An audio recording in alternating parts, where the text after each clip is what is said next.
Let's look more closely at motion in two dimensions, the projectile motion we discussed before. I'm going to resort again to the simulation from the FET website at Colorado, fet.colorado.edu. Okay, let me pull it up. So here is the simulation. I'm going to pull up our projectile and kind of aim it horizontally.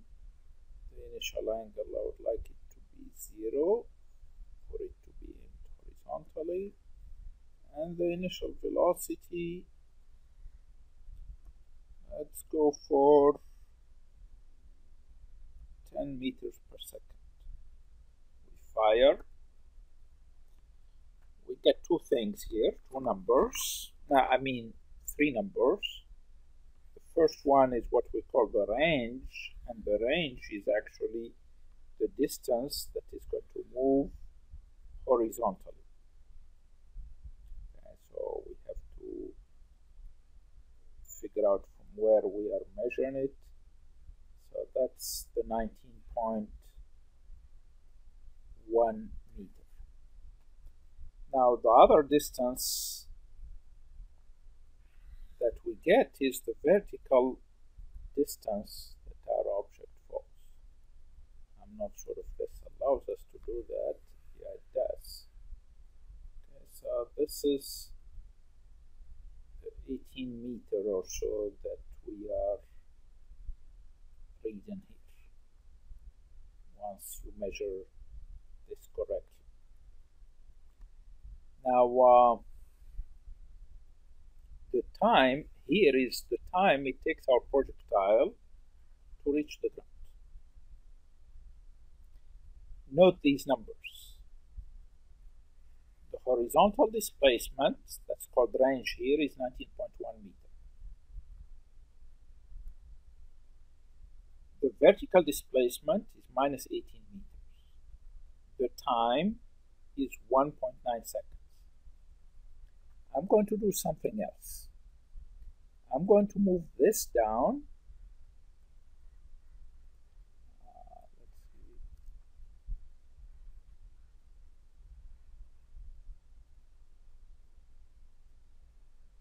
So our height is about 4.9 meters. So I'm not sure how easy is that to accomplish that, but that's my aim.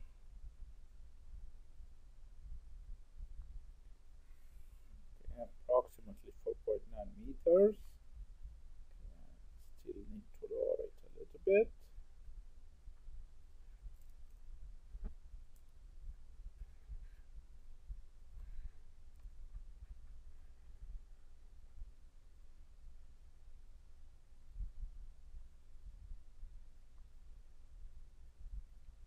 Again, my angle, I want it to be 0. Let's give it a try. Okay, still a little high, so I'm going to move it a little further down. Okay, our projectile is 4.9 meters above ground. So if we shoot it, it's going to take it 1 second to reach the ground. The vertical displacement is 4.9 meters.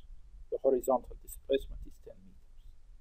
Let's change the initial horizontal velocity. Let's put it twice as much.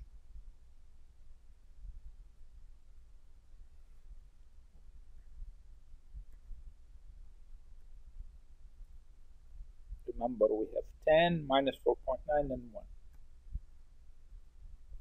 Okay, notice here, instead of 10, we are at 19.9, so about twice as much.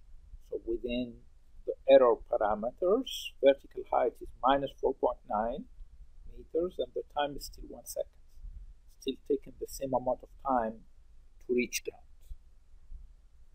Okay, let's go to 100.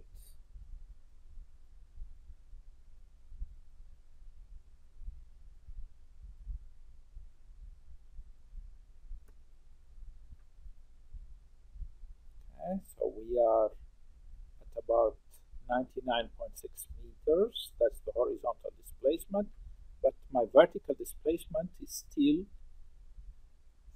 minus 4.9 meters, and it still takes 1 second to fall that 4.9 meters. Let's change the initial velocity even further. Instead of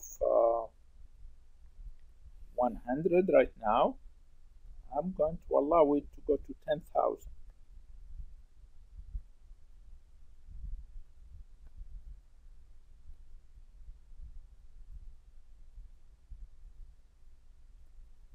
The box here does not show me the full value, but you see it is 9,961 meters. I'm not sure if